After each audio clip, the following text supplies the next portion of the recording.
September 12, 2002. The 57th session of the United Nations General Assembly opens in New York City.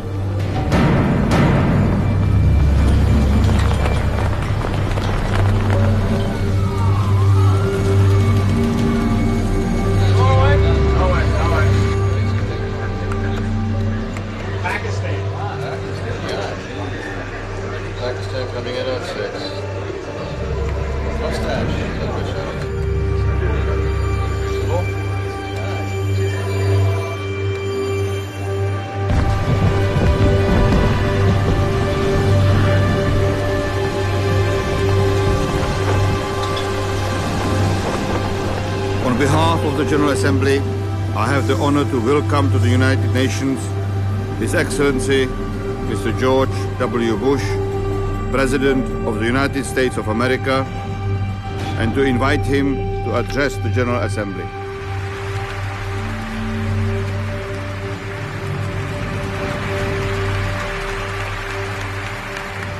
Mr. Secretary General, Mr. President, distinguished delegates, and ladies and gentlemen, we meet 1 year and 1 day after a terrorist attack brought grief to my country and brought grief to many citizens of our world. All the world now faces a test, and the United Nations a difficult and defining moment. Will the United Nations serve the purpose of its founding, or will it be irrelevant?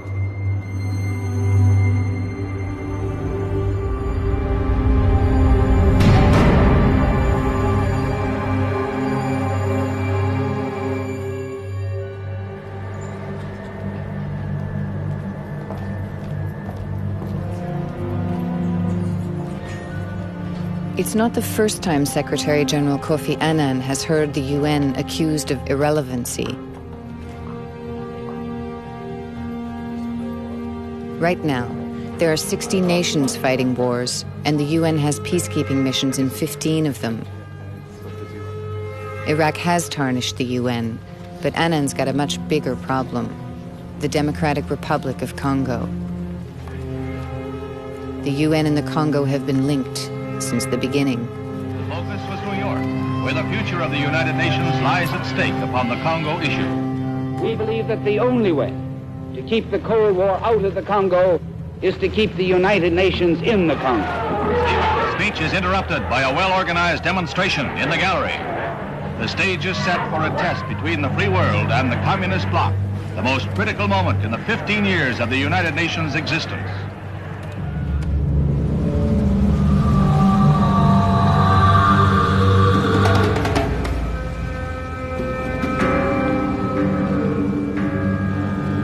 "40 years later, a 5-year civil war in the Congo is coming to an end. The result of the war, 3 million Congolese dead.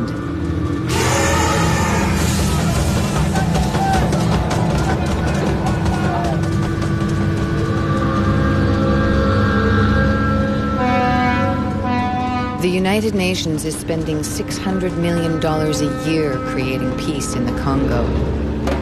Whether it will work is uncertain. Hanging in the balance, the lives of 55 million Congolese.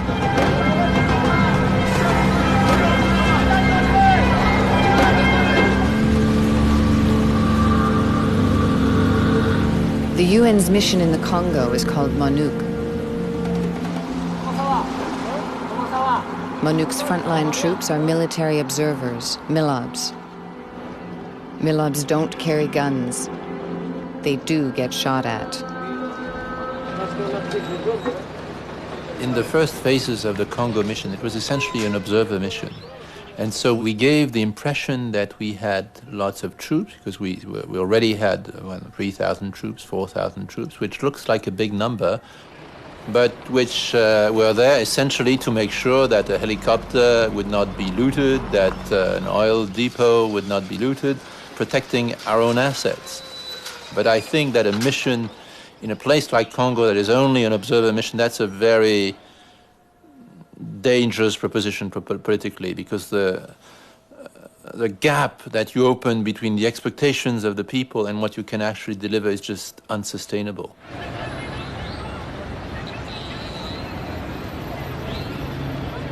The Congo has been fractured by the civil war. The western half, a madhouse, controlled by President Joseph Kabila. Its capital, Kinshasa, will be the site of a transitional government.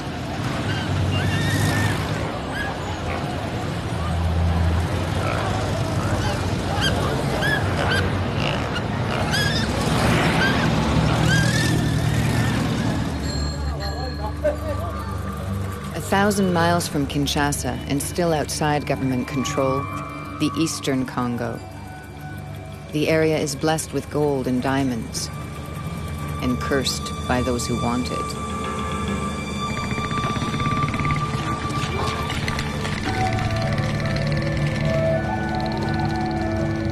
One eastern district is particularly dangerous.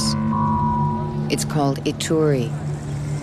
Although outwardly peaceful, the region is controlled by a dozen violent warlords.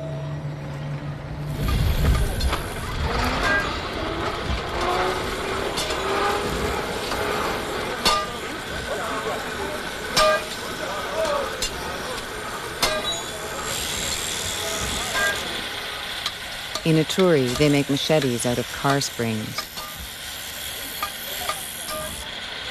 They're the favorite tool of Ituri warlords who traffic in minerals and death. If the UN is going to save the Congo, it will have to first save Ituri.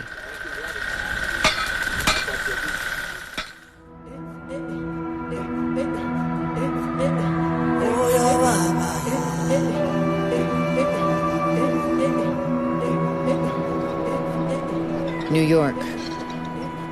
The UN's Department of Peacekeeping Operations, DPKO, constantly monitoring the situation in Ituri. The news from the ground is not good. Who's chair? Good morning, General Diallo. Good morning, Mr. I'm sorry that we're somewhat disorganized this morning. It's been a rough week on our side. But we understand that you're chairing the meeting this morning? Yes, Okay. as you see. Okay, we have this morning an incident. Two of our MILOPs went out of their house to go to the spring for water. And they were attacked by a group of 8 individuals in civics, but armed with Kalashnikov, machetes and knives. But fortunately, the team leader who was driving accelerated and managed to escape. I think that as long as there is no agreement in Ituri, it will be very risky to have a military unit deployed. Our understanding from talking to council members is that it's unlikely that we're going to get a resolution for another 2 to 3 weeks. And apparently, according to our interlocutors, so to speak, it's tied to Iraq. Some of the rumors are that the U.S. Congress sees the Congo as a French issue, and since the U.S. Congress is not very happy with the French over their position on Iraq, they're not prepared to do anything on the Congo until they settle Iraq.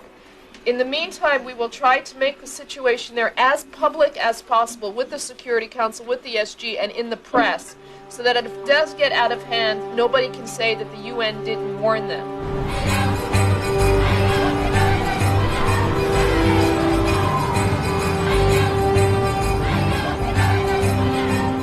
In the fall, Ituri does not blow up. Just before Christmas, a code cable is received at UN headquarters. A formal Congolese peace agreement is finally ratified. There have been others. This one looks promising. We have just been through a period where there was the role of MONUC on the ground, monitoring the disengagement. And the question now is, how do you establish the connections so that the international community is not perceived as a sort of a new colonial power? There is a core that is the heart of the peace process: elections, security sector, rule of law, in essence. All the rest, it's important. There needs to be good schools, there needs to be a good health system and everything, and Congo needs everything. But it's not mission critical in the sense of a peace process.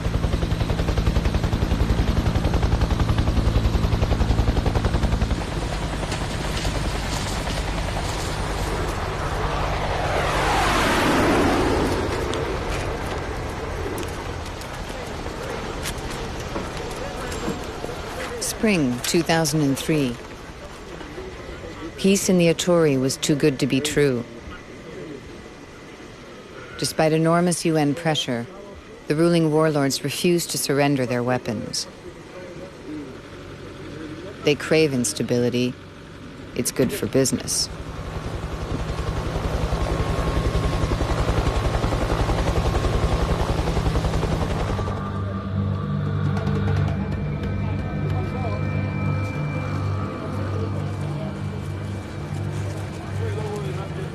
The Ituri schools closed due to increasing violence. The kids, easy prey for the warlords, given an AK-47, bullets, and food.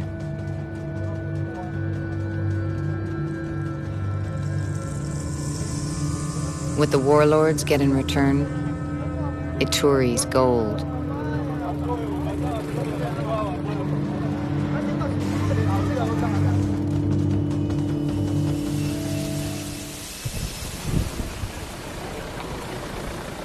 Kinshasa.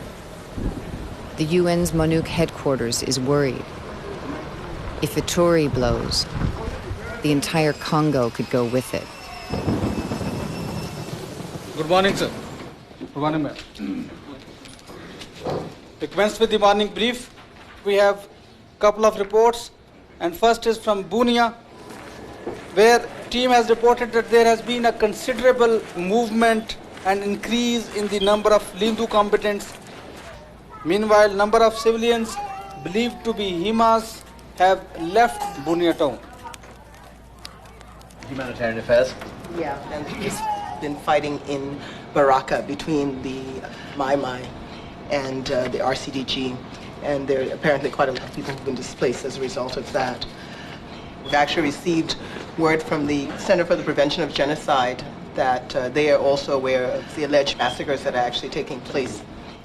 In Uvira, situation stayed calm yesterday. I think it's enormously important to understand the psychology of some of the people that were inside MONUC. The UN as a whole has paid a terrible price for the perceived failures of what happened in Srebrenica and what happened in Rwanda.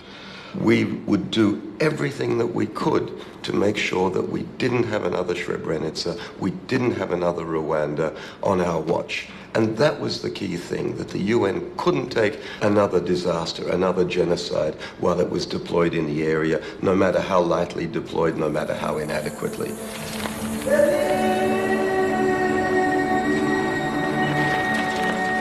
In addition to the warlords, soldiers from two neighboring countries, Rwanda and Uganda, roam the town. The two countries claim they're legitimately protecting their borders with the Congo, but they also want Ituri's wealth. They will kill for both.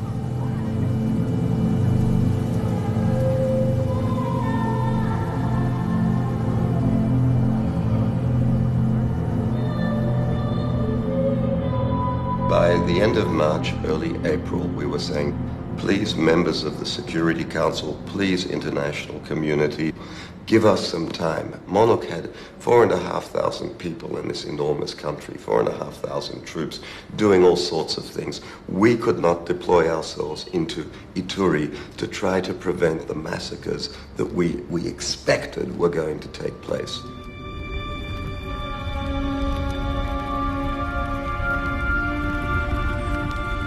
April 3rd. Jacques Grinberg's worst fears come true. The village of Drodro, near Bunia, is attacked. Several hundred villagers, mostly women and children, hacked to death.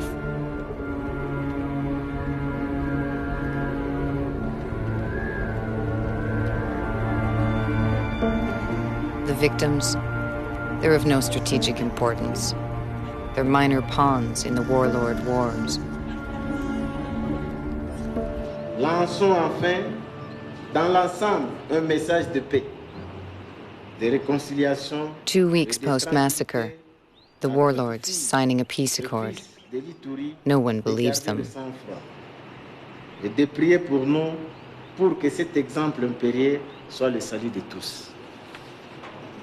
Les signataires sont ici. The killings will continue. But someday, as in Bosnia, Kosovo, Sierra Leone, maybe there'll be war crimes trials. Je suis le chef du bureau de la monarchie ici, donc à ce titre...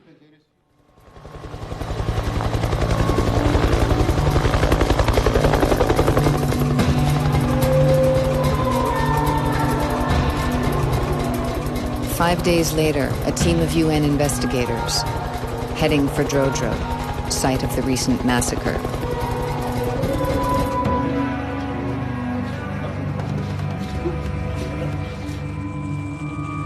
The investigation is the first step in ending impunity in the Congo. Est-ce que parmi ces assaillants, il y a des enfants aussi, des mineurs qui ont pris les lances, les haches pour commettre aussi des crimes? Oui. Des enfants qui ont participé activement au massacre et aussi des femmes. Il y a qui parlait les Kilendo, que tout le monde parle ici. Il y a qui parlait les Swahili, que l'armée parle au Congo et en Ouganda. Vous voulez dire que ce sont vos voisins qui vous attaquent? Oui, puis ce sont d'abord les voisins qui sont utilisés par d'autres armées. Oui. Vous avez dit, ils ont brûlé leur maison. Qui a brûlé leur maison? Eux d'abord, ils ont commencé à se battre d'abord entre eux. Ils ont brûlé leur propre maison? Oui, ces gens-là étaient des ennemis même entre eux. Vous êtes habitant d'ici, non? Moi, je suis habitant d'ici. Vous ne connaissez pas s'il existe des choses communes? Moi, je ne peux pas y aller parce qu'en 1994, j'ai vu les massacres à Kigali. Et j'étais choqué, je suis névrosé maintenant. Non, je sais. Ça va. Non, j'ai perdu ma mère, je vais sortir. Merci. Monsieur? Nous sommes bien rétablis.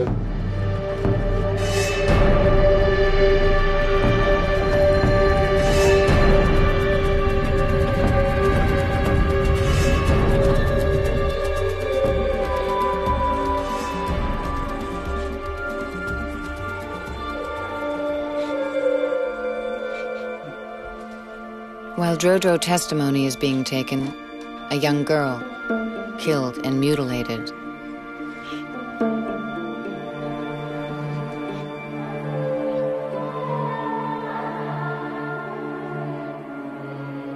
A taunt from the warlords. Investigate if you want. Nothing will come of it.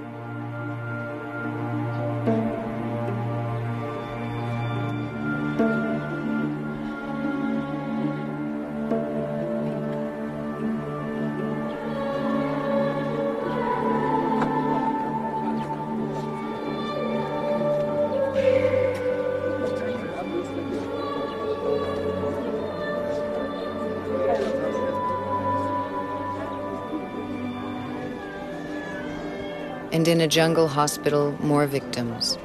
The Drodro survivors.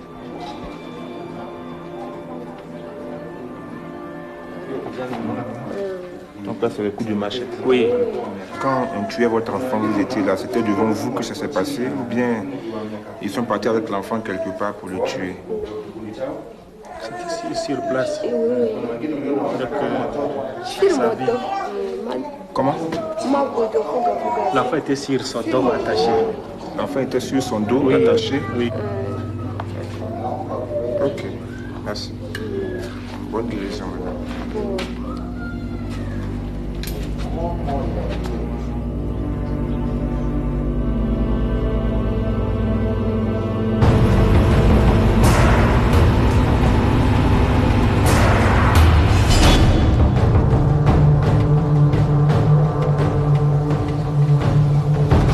by day, the Ituri tribes often share a local food market. At night, they hunt each other.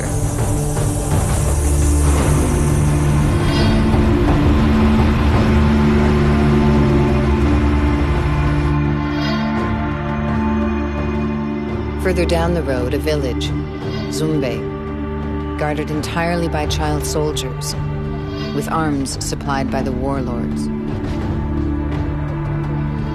The village is suspected of perpetrating the Drodro massacre.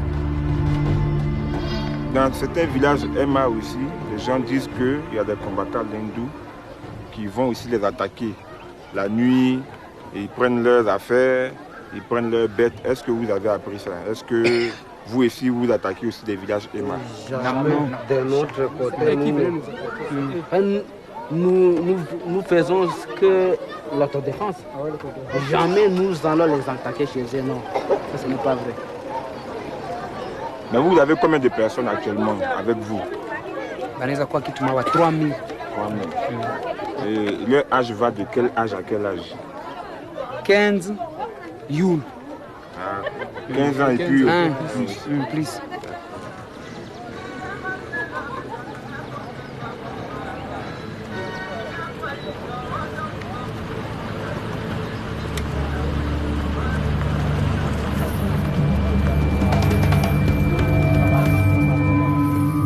As they travel about the countryside, the UN investigators are protected by Ugandan troops. The Ugandans, it is suspected, helped the village of Zumbe attack Drodro.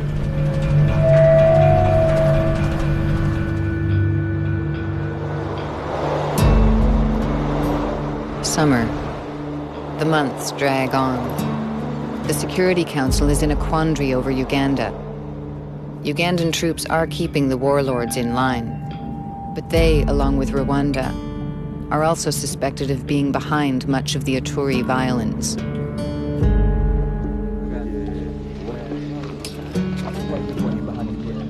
While there were some Ugandan elements behind some of the insecurity in Ituri, Uganda's presence there also provided a degree of stability.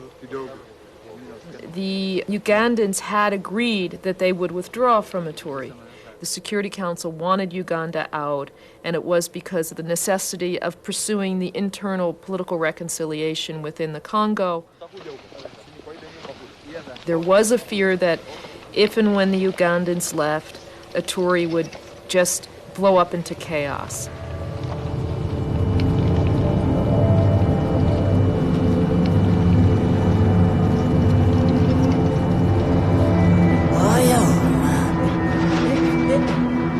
The United Nations has to be ready to quickly fill the Ugandan vacuum. Finding First World troops for any dangerous mission is difficult. For dangerous African missions, it's almost impossible.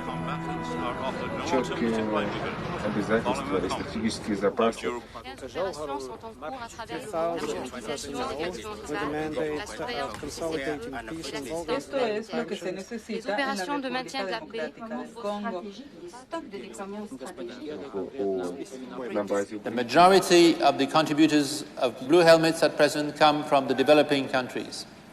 Let me be clear, they cannot nor should not be expected to continue to shoulder this burden alone. We fully recognize that many armies are downsizing and that defense budgets are often dwindling. And finally, scars from experience in Bosnia, Rwanda, and Somalia have yet to heal. Notwithstanding, there is an equally legitimate concern that the credibility and viability of UN peacekeeping remains under threat.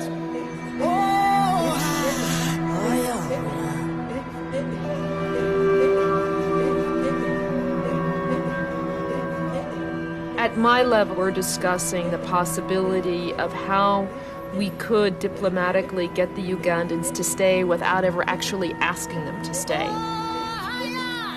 At the same time, the Security Council very much wanted all foreign forces out of the Congo. What we did then was try to establish with Uganda a slow and measured withdrawal that would enable us to not only monitor that withdrawal, but enable us to, in some instances, fill the vacuum as Uganda withdrew. Uganda wouldn't accept that. They wanted the United Nations to publicly come out and ask Uganda to stay, which the United Nations would not and could not politically do.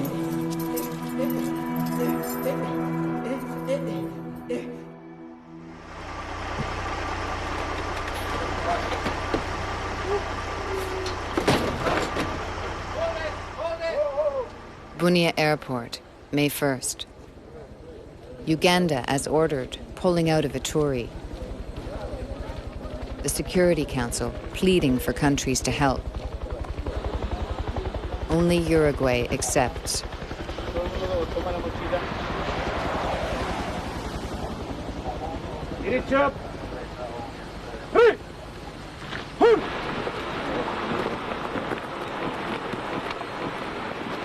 So now, 750 Uruguayan guard troops are replacing 5,000 battle-hardened Ugandans. It's a very dangerous changing of the guard.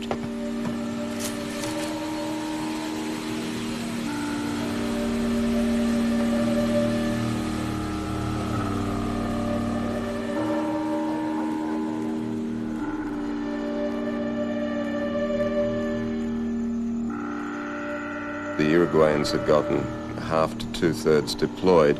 The UPDF, the Ugandan forces, started to depart via the airport. There was a day of quiet, and then immediately after that, the various militias came streaming into town.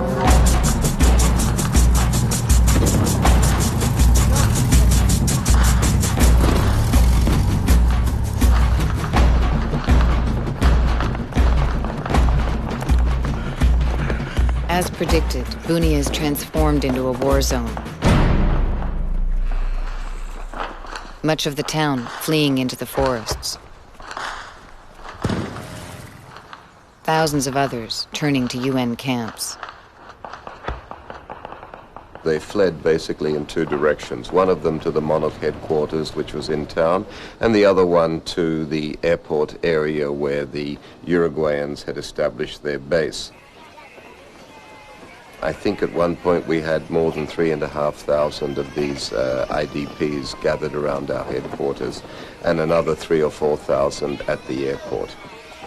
We were absolutely on the verge of a humanitarian catastrophe. Food at the UN compound, running out fast. The water supply, cut. Cholera is reported.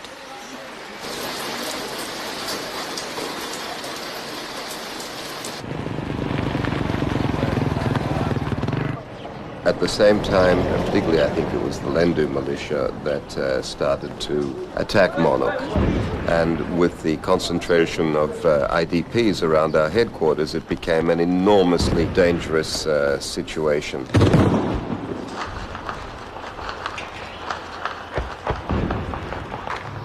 Heavy mortar shell landed inside our compound, killing, I think, 6 of the IDPs that were there and injuring a much larger number.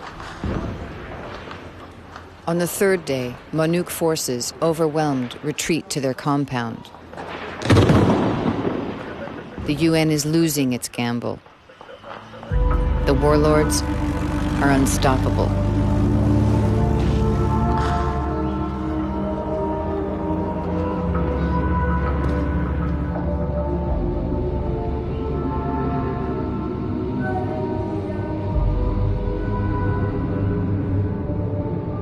A week after fighting starts, Bunia is a looted ghost town. UN staff and Red Cross workers starting the recovery of some 250 corpses.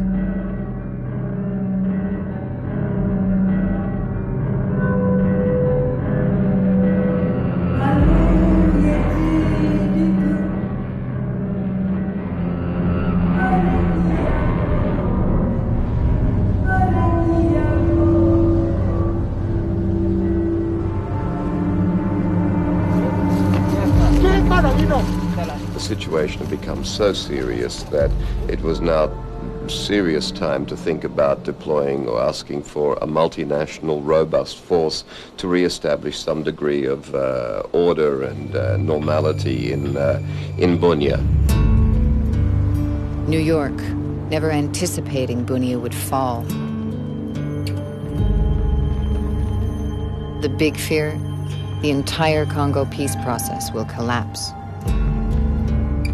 And if the Congo goes, all of Central Africa is in jeopardy. In peacekeeping, you are confronted to a kind of a dilemma, to look the other way and have to live for the rest of your life with maybe the notion that if you have really moved in, you would have made a big difference, or to move in, but maybe with the risk of failure. At every step, I'll need to convince the Security Council, and I'll need to convince the troop contributors. If I don't get it right, then it's the authority of the United Nations, it's the good name of peacekeeping that will be compromised.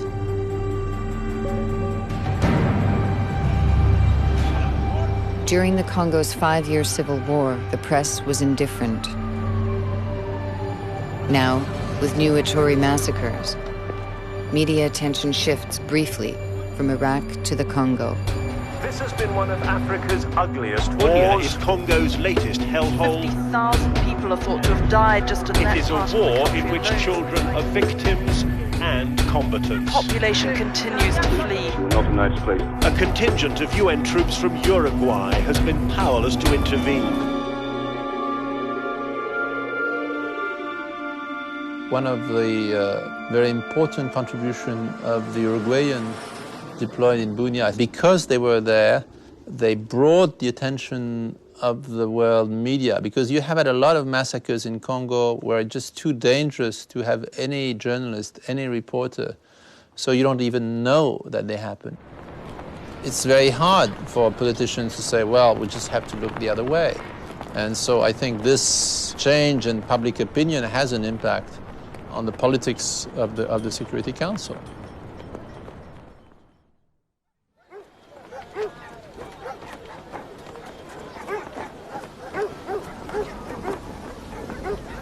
Two weeks after fighting in Bunia begins, a brief lull.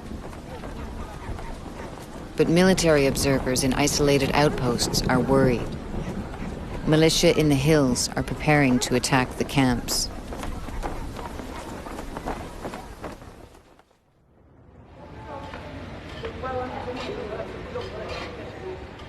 As fighting in Ituri intensifies, refugees are fleeing to the capital, Kinshasa, squatting in buildings abandoned during past wars.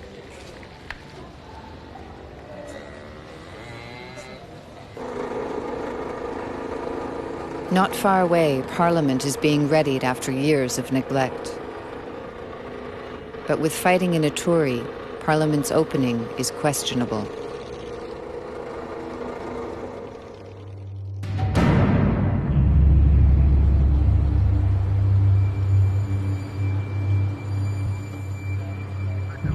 The Congo, tilting towards collapse. Jean-Marie Guéhenno, desperately looking for a heavily armed force to save Bunia. A force outside the UN. The French, still smarting from Iraq, one possibility to lead the force. But the French are clear. If they accept, it's only Bunia and the airport, and only for 3 months. With the French sitting on the fence, Monique nervous. The French ambassador reacted by saying that no, there is no question of anyone dealing with Ituri. This does not concern Ituri. This is merely concentrated on Bunia, and that we are not here to resolve the problems of Ituri, etc.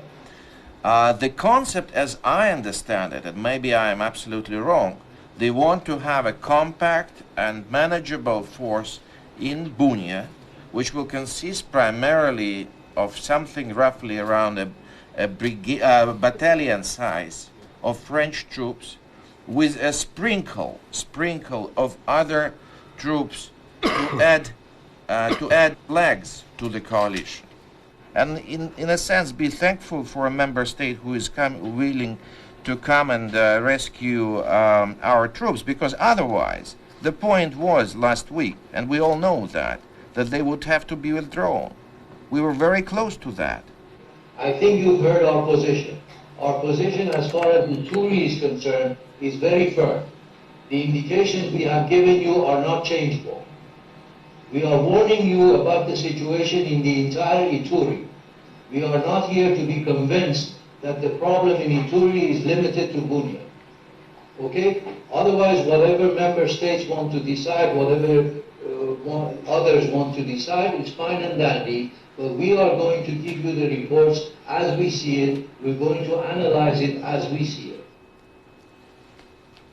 But warnings, I'm very good about warnings myself, as you know, and you heard my warnings 2 weeks ago about what may happen in Bunia. We assume that we were talking about a larger number than a battalion. Thank you, and it's all my fault as always. Thanks very much. If there is nothing else to discuss, I am adjourning the meeting, and I don't want to adjourn on this very sour note, which is developing. 8:30 tomorrow, New York time. Okay, thank you. I mean, I don't like this acrimonious things. I don't like this acrimonious.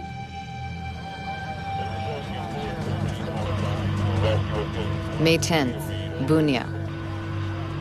Urgent calls received from 2 isolated military observers in a town called Mangwalu. The Milobs, very scared. They want to be taken out. For 3 terrifying days, the Milobs wait. Extracting them, impossible due to intense fighting. May 13th, a helicopter finally dispatched to Mangwalu. Returning, empty. Thank you. 3 days later, what everyone fears comes true.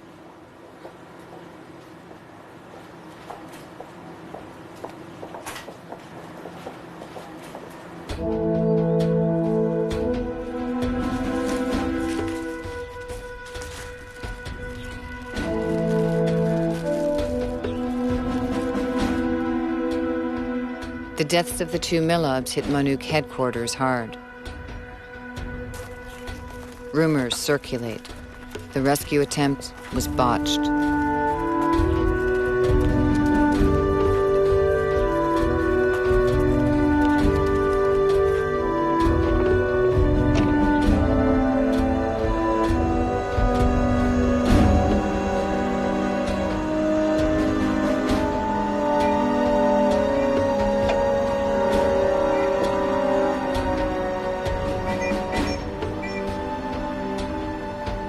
How's the mission doing? They're okay. They're okay, but a little bit disjointed. We went that little room and we got a call from Mahagi on the sat phone, and those military observers were literally crying. They said, take us out of here. I mean, 2 persons in a location is...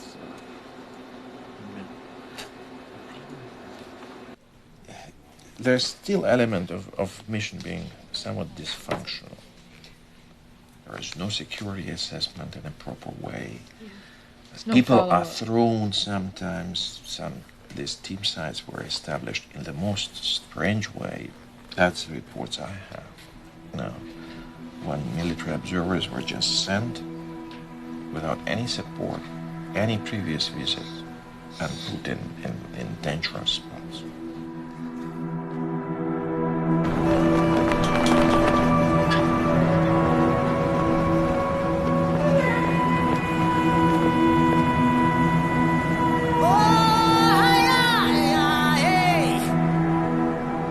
So Ayaka today, can you draft a cable in consultation with Francois Dereau of extreme, most immediate, of extreme concern on the part of this headquarters? that we want immediately by tomorrow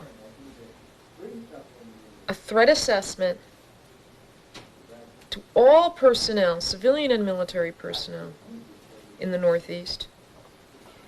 You spoke to Germany yesterday. Mm-hmm. Can you speak to Canada today? Okay. Financial support would be helpful. Something. Although I don't think they have much money.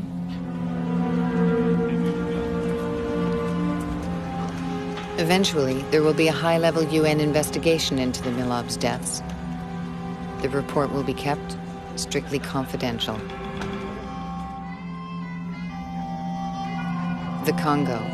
It's always been a difficult sell to the international community. The deaths of the Milobs don't help. But the crucial question remains.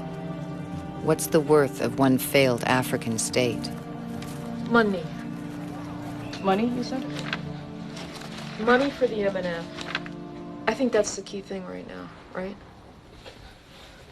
Frankly, there are two key things right now. One of them is money for this MNF limited deployment, and the other one is this big bell that the mission is sounding and that I think we all agree with, that Bunia is not enough. You know, I don't think that we're going to get troops outside of Bunia unless we put our own troops out there, and I don't think we have the capacity to put our own troops out there. I don't think that our troops are capable, have the kind of equipment and training to do that. I absolutely agree with you, but I think we have to not only go down on record, but just keep on thinking, is there any way that we can do something outside of the immediate environs of Bunia? Because large numbers of people are going to die. You've got at least 2 declarations from the armed combatants saying, we are ready to canton, where's the money to feed us and whatever. Okay. You need to disarm them, and then you need to do something with the weapons. So there has to be an agreement of what we do with the weapons, and then we need to feed them and then get them into, you know, projects, food for work or training or whatever other kind of projects that we have for them. But then you won't get the money from the donors because they consider that feeding armed combatants. Are there no other options?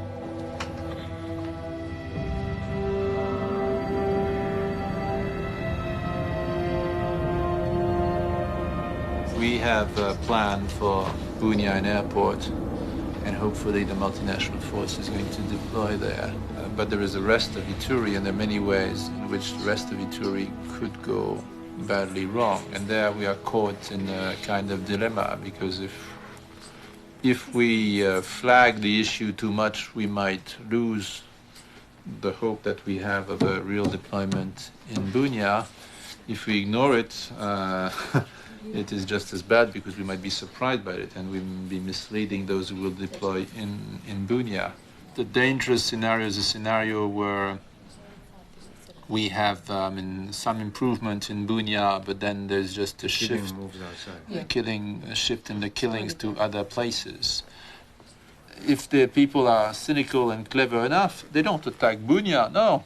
They just commit horrors 40 kilometers from Bunia. Look at the international community, the French once again, when it's... they protect certain people. They protect certain people, but they don't care about the others. The other flip side of the coin is that if Bunia is a safe place, and if things go badly in the rest of Ituri, instead of having 12,000 refugees, you can have 50,000, 60,000, 100,000. You can have a colossal Alagoma chaos developing. What I'm describing could happen. I think. You know, if there's anybody who has an interest in you know, undermining the credibility of the MNF, then that's the way to do it. It's easy. So I mean, there's one or two things that can be done. One is to ask the French or whoever is coming with them to have a rapid reaction capability. They have the capacity to go in, you know, and hit very hard. Yeah, that's why they need attack helicopters. And pull out without casualties most of the time and without too many risks and make a point, you know? The killers are not a massive force. That's right. They are thugs on drugs who can be, scared and stopped by a relatively small professional force when things go bad, if that force is there quickly and decisively.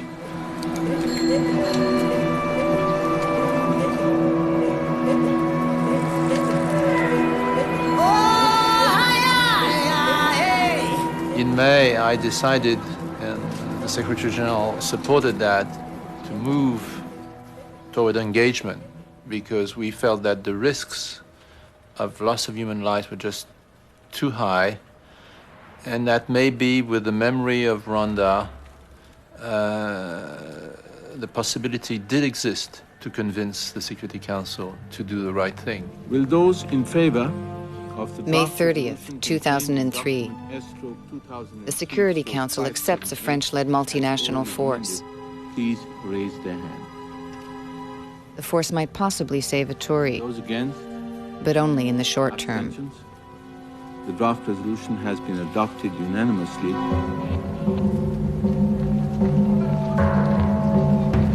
Attention, Bruno! Bruno, il y a de l'armement à l'intérieur.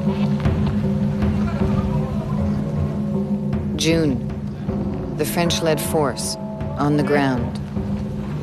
In Bunia, unhampered by UN rules of engagement, the French confront the warlords. But in the hills, the murders, rapes, and kidnappings increase.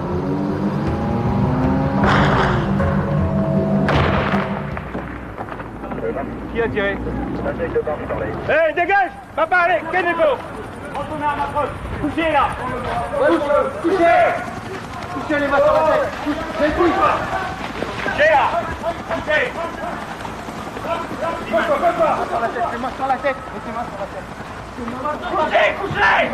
Couchez! In 3 months, the French will pull out of Ituri. Then it's up to a UN Ituri brigade to secure the peace.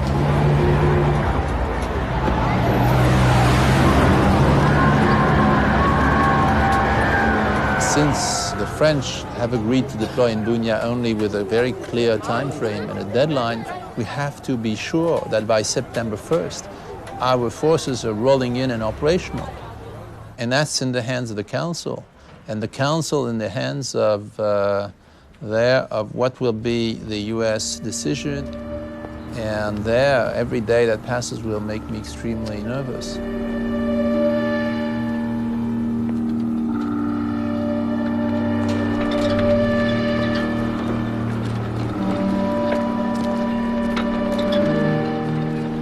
The days turn into weeks. The cost of an Ituri brigade, tens of millions of dollars a year. There's only one country in the world with that kind of money. Good afternoon, ladies and gentlemen, generals and deputy SRSGs. The general left. The generals have left, I can see. On Friday, as you're aware, together with several colleagues, we visited Washington and had a 3-hour discussion, plus myself, a rather bad lunch, in the State Department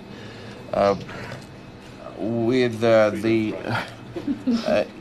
interdepartmental group headed by Deputy Assistant Secretary of State for Africa, Bellamy, and they do appreciate considerably the work what has been done by the United Nations, both on the ground and in New York, but they would like to have a better feel as major financial contributor, obviously, and a political lever.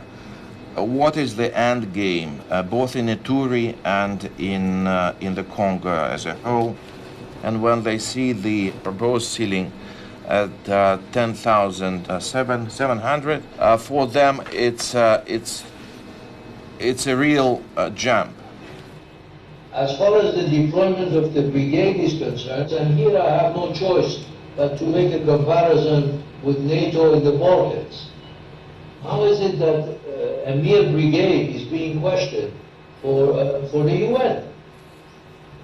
The same thing could be said about what you mentioned, Dimitri, as Sierra Leone. In Sierra Leone, we suddenly did agree to go to 17,500, because a disaster happened. So we should not wait here until the disaster is augmented, if you wish, because we do already have a disaster on our hands. De conformidad con el entendimiento alcanzado en las consultas previas y de no haber objeciones. The Americans, obviously, they are the biggest payers, so I mean, whenever we increase MONUC, they will pay the bigger part of the bill. At the moment, it's clear that in the Council, what we need to achieve is to convince the US to make a decision quickly, because every day that passes means that our deployments are going to be delayed.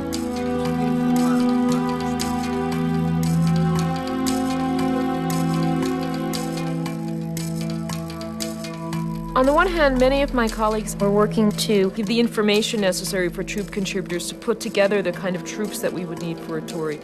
My job was more to try to convince the Security Council we had a viable plan for Ituri. And I think one of the problems with Council, and I think particularly with the United States, was that they did not see that there was really a political process in Ituri worth investing in. The U.S. told us, and I think that they had a legitimate concern, that they saw Ituri as a Somalia, and so our job really was try to convince them that there was a political process.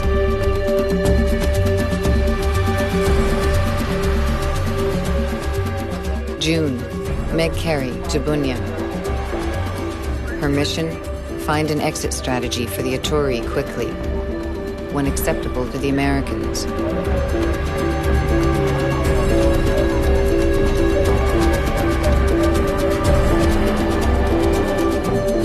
The Council met yesterday in New York and have decided to give MONUC a technical rollover, which basically means no new mandated activities, just an extension of the date of the mandate until sometime in July.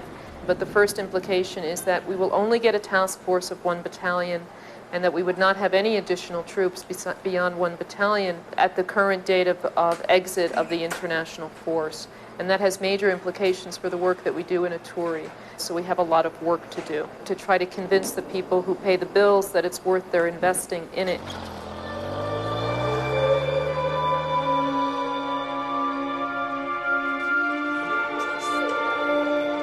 There was a time that I did feel that none of the countries of the world who could make a difference really cared, and that nobody was really seeing the lives that were being wasted, and it didn't matter to them. You did feel personally somewhat responsible because you felt, what am I doing wrong that I'm not being able to convince these member states that they need to provide the troops necessary to save these lives?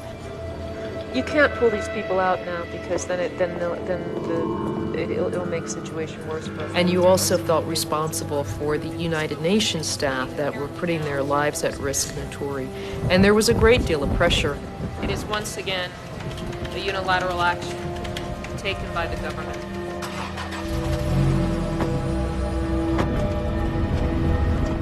The best, perhaps the only chance of stabilizing the region, something called the Ituri Interim Administration. Whether it can expel Ugandan and Rwandan-sponsored fighters, that's anybody's guess. Le grand problème, ce sont les groupes armés. Et de notre côté, évidemment, on peut prendre des contacts avec tous ces groupes, ça c'est vrai, et les amener, mais en les prenant à juste valeur. Il y en a 6, et qui sont tous armés. Tous ont des parrains en Ouganda, ils ont tous le même parrain. Et c'est ça ce qui rend les choses tellement difficiles. Alors, il y en a qui venaient acheter nos richesses avec de l'argent. Mais d'autres ont trouvé que c'était plus astucieux. On vous donne des armes et on prend les richesses. C'est comme ça qu'en Ituri, il n'y a aucune usine qui fabrique les armes. Est-ce que vous pouvez imaginer le Rwanda et l'Ouganda qui n'ont pas de l'or chez eux, mais depuis les dernières années, ce sont les plus grands producteurs de l'or et du bois, pendant qu'ils n'en ont pas. Ça vient d'où? Ça vient chez nous. Il y a des individus qui en profitent, mais leur État en profite aussi. Et comment est-ce qu'ils le font encore pendant que nous, on se bat? Ils sont derrière. Alors, quelque part là-bas, il faut faire pression sur les pays voisins, l'Ouganda et le Rwanda, qu'ils cessent de pouvoir toujours s'ingérer dans le problème du Congo en général et de l'Ituri en particulier. Nos relations avec le gouvernement de Kinshasa, malgré tout ce qui s'est passé en Ituri, le peuple ou la population de l'Ituri se considère encore et toujours comme être congolais. Ça, c'est dans le cœur de tout le monde. Même les groupes armés, ils savent qu'ils sont congolais. What Madame Vaweka is up against is a warlord named Thomas Lubanga. Lubanga controls Bunia. He's backed by Uganda. He has a degree in psychology, the support of hundreds of child soldiers, and blood on his hands. Most peace processes that we're dealing with in Africa and beyond, the heads of factions, to a greater or lesser extent, are warlords and have very mafioso type of tendencies. You have to deal with them. You may not want to deal with them, and they may have committed all sorts of human rights abuses, but unfortunately you have to deal with them because they're the ones with the power.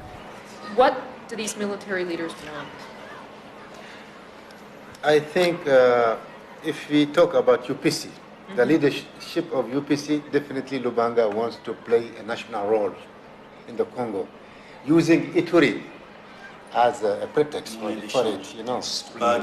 So he has very big ambitions. So now I think what we have to see is to see how best we can, you know, try to see at national level what we can give him, even something very small, yeah. If you continue discussing with him, we can say, yes, you can play a role at national level. What happens to Lubanga after he gets to national level? He will leave everything and go. Okay, what happens to UPC after Lubanga leaves? It will finish. We have to exert pressure on Lubanga. Maybe Security Council can issue a statement or something like that, naming them, name and shame. So I think this is one of the aspects of the problem you have to look at. If we name and shame, will that put monarch individuals in any danger for reprisals? I don't think so, if it is done at the level of the Security Council. So that's the step. And now the carrot is to try to bring him on board. Okay, and the reason that the fighting started in Jugu and Mangwalo is because this is the resource-rich area. Yes. And that's also a place where the two tribes are sort of rubbing It's together. very significant that our milors have been assassinated in Mangwalo. Mm-hmm. It wasn't just robbery that went wrong. No, definitely not. No, I think they saw something they shouldn't have seen. That's my take on it.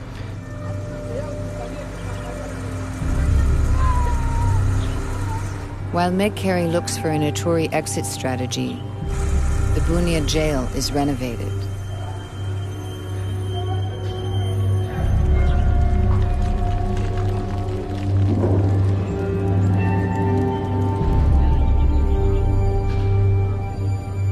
Local judges will soon be reinstated. Rebuilding any societies starts with the rule of law. Was no functioning indigenous rule of law. The quandary that we were in is that we could not hold people indefinitely without turning them over to a local judicial process. We could not also arrest people. We could detain people, but we couldn't arrest people. And so what we needed as quickly as possible was for the local police, even if it was symbolic, to begin working. Now, on CivPol, an integrated Congolese police force for Ituri is part of our exit strategy. And it's also part of our strategy to strengthen the Ituri administration and to get it to be doing the work for itself. I've read your cable for options for Ituri, but I really have to stress that anything that you send to us in New York has to be realistic, based on present capacities, and based on a thorough political analysis of what is acceptable to the parties. whenever you make a presentation to Mr. Titov or myself, start with needs, not with your desires for what you're going to deploy. I want to know the needs on the ground. That's what I want to know. Bottom line, at this stage, everything is needed because there's no... Everything is needed means nothing to me, Stefan. I'm a political affairs officer. I know nothing about police. I need details. What does everything mean, okay? You have to treat me like a child who knows nothing, okay? And explain it from A to Z. Can I just, with all due respect, make a suggestion? Never say you can't do anything. We will find ways of doing it if it has to be done, okay? Let's just find ways of doing it. Okay, so, hello.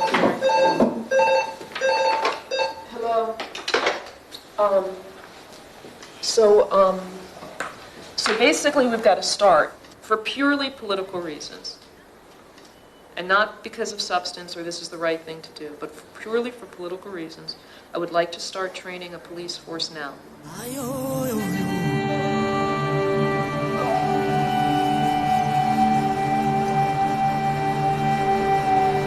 Okay, no, it's okay. I'll call Mr. Titov tomorrow.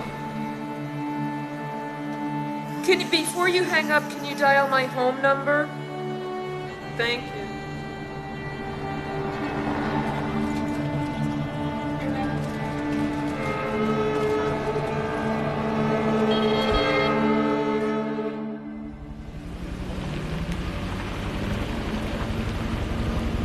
Late June. The French declare Bunia weapons-free. The Bunia child soldiers now join the thousands of fighters camped in the hills, waiting for the orders to attack.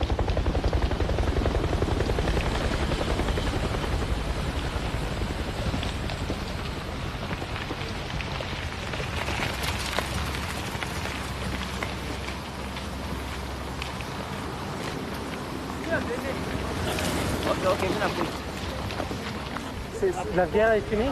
La guerre est finie.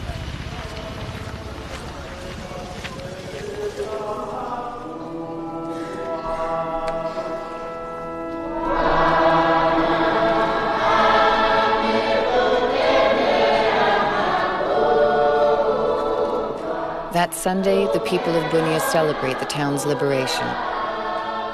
The government in Kinshasa declares the war officially over. The fighting may be over, but the peace, it's not even close. 2 weeks later, the newly appointed judges, fearing for their lives, will flee Bunia.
Within hours of arriving back in New York, Meg Carey drafting the Ituri exit strategy.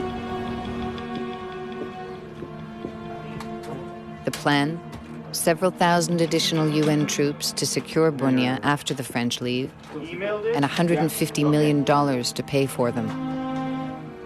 In a few minutes, Jean-Marie Guéhenno will try to convince the Security Council it will all work. Can you tell Mr. Guéhenno for me that I'm bringing up the Security Council for 2 seconds? need it now. Just email it. You got it, Asif?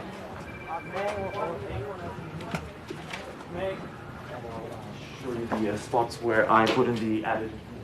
Fine, thank you. Okay, you sent it to me. Yeah.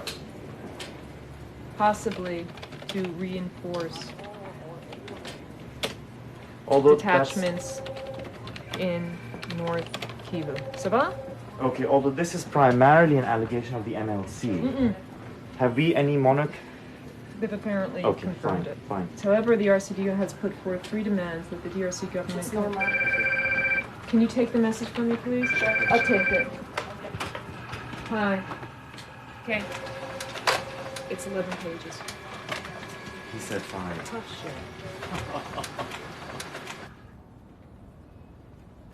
In the midst of 2003, there is a window of opportunity, and it's like stars aligning themselves. There's a combination of factors. There's a post-Iraq factor, that is the sense that the Security Council has to demonstrate that it can deliver and that it is not focused just on Iraq. 37 floors down to the Security Council. Jean-Marie Guéhenno's made the trip 100 times before. He knows council debates are for public posturing. He's already made the private phone calls to nervous embassies. What he doesn't know, will it work? The Secretary General himself is in close contact with Colin Powell, with Condoleezza Rice, with the President himself. So there are contacts at top level from the UN and from other countries which have good relations with the US and which make the case for MONUC. The African countries tell the non-African members of the Council, come on, do you care about Africa or don't you? And if you care, how could you question that 10,800 troops is too much for Congo, a country the size of Western Europe? One of the things that we used on council members informally was the guilt. If we needed to withdraw, and the Secretary General would have withdrawn that battalion if need be, he would have had to. And if it had been a bloodbath, then it would have been on the shoulders of the international community. Unfortunately, the press sees the international community as being this blue building in New York, which is the UN. And so it's the fault of the UN, or it's the weakness of the UN. They don't sort of extend that to it's the weakness of member states who don't give the UN the capability to do something. To succeed in these tasks, it is critical that states in the region act cooperatively to support the process of bringing peace and stability to the people of the Democratic Republic of the Congo. The Security Council finally gives MONUC the money for an Ituri brigade and a Chapter 7 mandate, allowing the UN brigade to shoot to kill. Mr. Solana, the United States would like to thank you.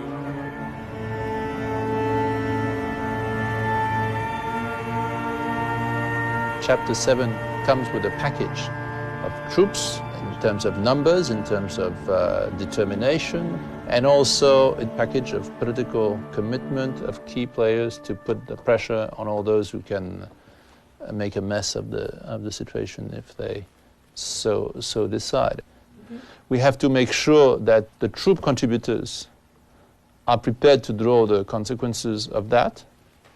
There's a clear understanding that they're not getting off the hook by giving us Chapter 7. It's not a favor that they're doing us. It's a responsibility that they're taking. Responsibility too, in terms of that arms embargo and stopping the arms flow from Uganda. Exactly. They have to take that responsibility. Yes. Only they can. That is the package. That's the package.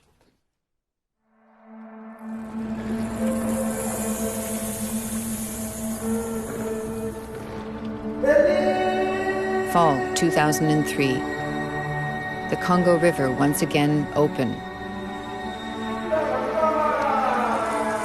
But the weapons embargo isn't working.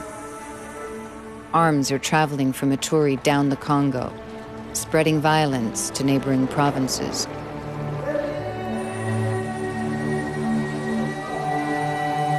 September 1st, on schedule, the French-led multinational force leaves Bunia. At the same time, the newly arrived UN Ituri Brigade, made up of Pakistanis, Bangladeshis, and Indians, takes control of Bunia.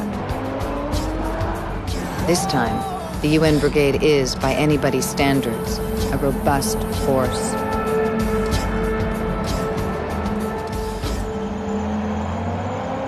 Almost immediately, the UN Brigade is tested. The warlords are probing for weakness. But with a Chapter 7 mandate and the will to use it, Bunia is stabilized.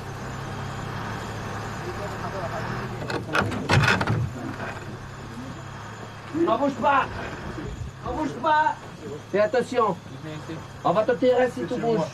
C'est ta femme? Oui. Et mes enfants. Tout sort. Vêtements. Et ne t'inquiète pas, d'accord?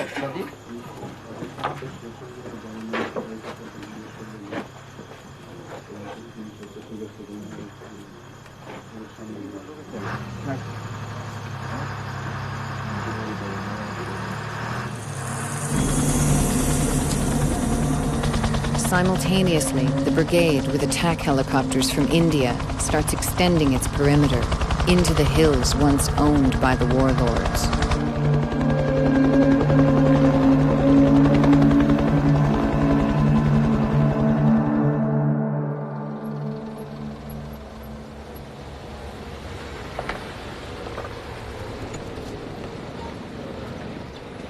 Kinshasa. The Parliament of Reconciliation finally convenes. But it won't be easy. Armies from two of the vice presidents have recently been trying to kill each other. And there have been numerous plots against the life of President Joseph Kabila. No first world country is going to save the Congo. The Congo is going to save the Congo, and the Congolese will save the Congo. And in terms of the national political process, there are some key issues, and they are difficult issues to get over, but it's not impossible to get over with sustained support.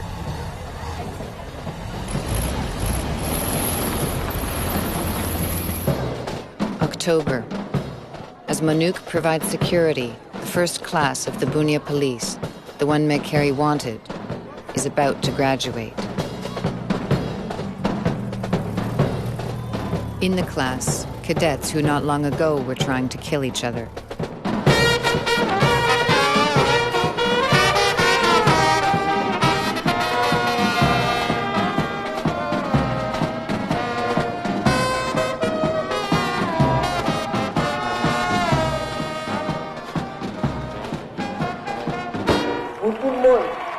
À droite, droite.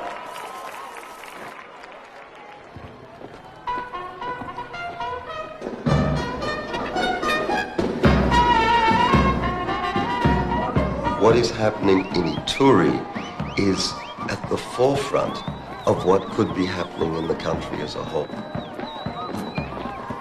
We already have the first nucleus of the integrated national police force that has been set up in the town of Bunia and the training that's been done there. So it seems to me that sometimes if you tackle the toughest problems in a concerted and adequately resourced way, and you make real progress there, it becomes a beacon or a model or at least a precedent for what can be happening elsewhere.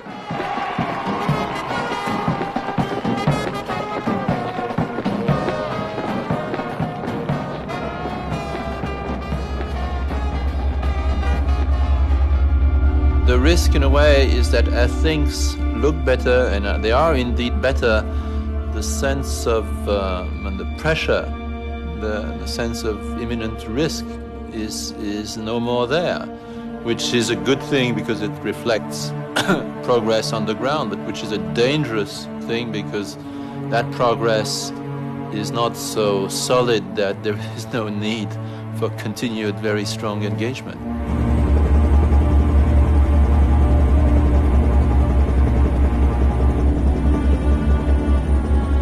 Throughout Throughout the fall, the Ituri Brigade continues moving outside Bunia.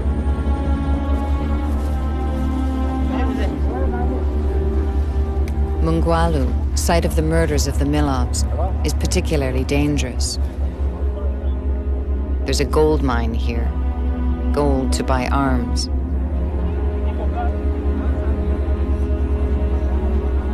But even in Mungwalu, things are starting to change.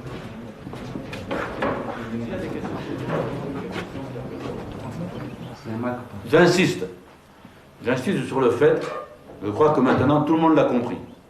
Et c'est une bonne chose, ça va faciliter le travail et accélérer le processus. Le temps des groupes armés est terminé. D'accord? Parce que ça fait 3 ans qu'elle essaie d'aider les Congolais à résoudre le problème, hein, et que le Congolais semble faire tout ce qu'il faut pour pas que le problème soit résolu. Donc peut-être que maintenant on a des opportunités, peut-être qu'on a des chances de réussite. Mais la communauté internationale seule ne pourra pas réussir si les Congolais ne se prennent pas en main et s'ils ne font pas preuve du sens des responsabilités. Ou partout où tu vas, à Washington, à Paris, partout les gens sont prêts à donner des chèques. Ils disent, ouais, mais attendez, mon chèque il est signé, mais j'attends. D'accord? Voilà.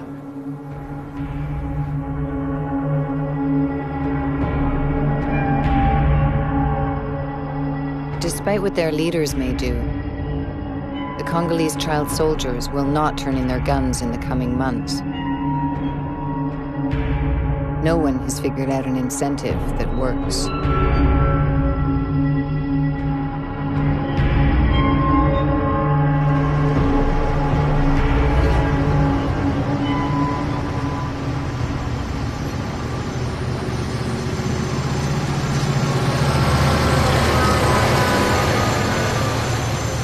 Every day, an old diesel brings kids from the countryside into Kinshasa to beg and steal. Each week, some of the kids perish under the train's wheels. Others die more slowly, of hunger or despair. If the Kinshasa politicians and the international community don't give them a future, and soon, there are plenty of Ituri warlords who will.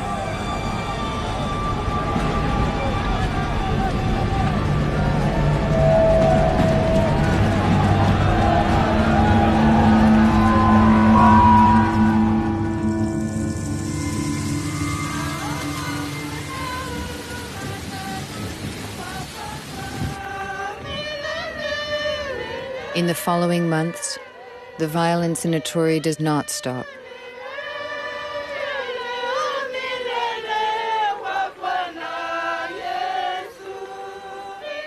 Not far from Bunia, the village of Kacheli is attacked in the night. 65 people killed, including 40 children.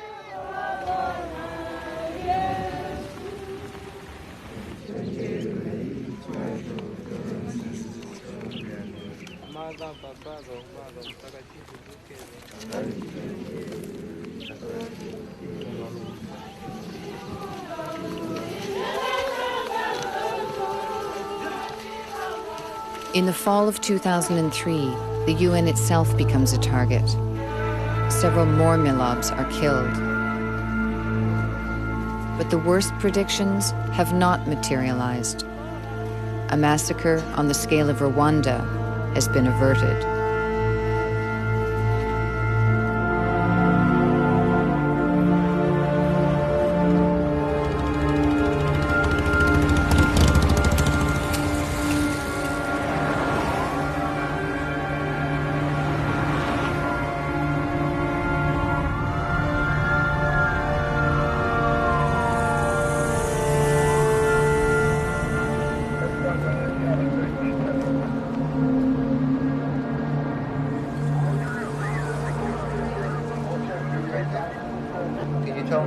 She's on his way. Thank you. Oh, so we got movement. Yeah.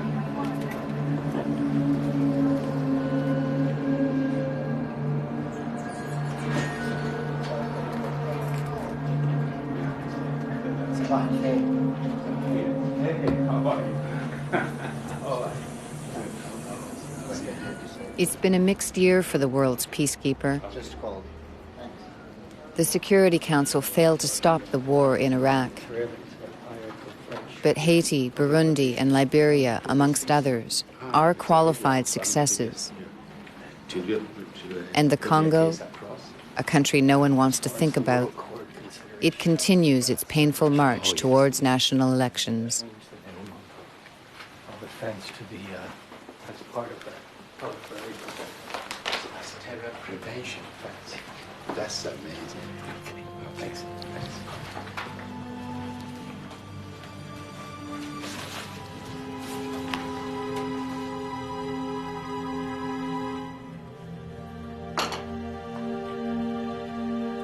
Excellencies, we now see with chilling clarity that a world where many millions of people endure brutal oppression and extreme misery will never be fully secure, even for its most privileged inhabitants.